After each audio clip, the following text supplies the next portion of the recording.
Ketemu lagi dengan masakanku yang sangat sederhana tapi bikin nagih. Pertama neng kene irisan berambang abang karo berambang putih tak cemplungno neng minyak panas. Disusul dengan ulekan cabai merah dan tomat nyemplung pisan. Digrongseng-kongseng, bumbu mateng yo cemplungno sayur kangkunge.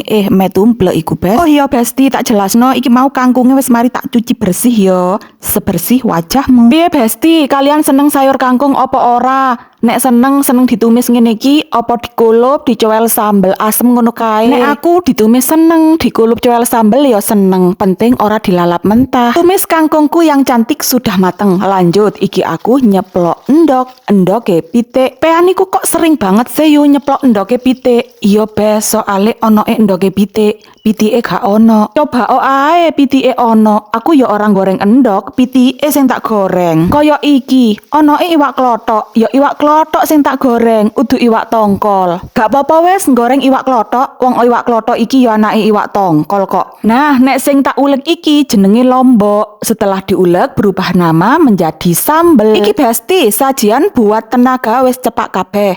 Segone putih, sambele abang. Endok ceplok karo iwak klothok. Sayure tumis kangkung. Iki ya ono tahu asin dan yang tak pernah ketinggalan adalah pete. Ya iki besti, menuku yang sangat sederhana tapi bikin nagih.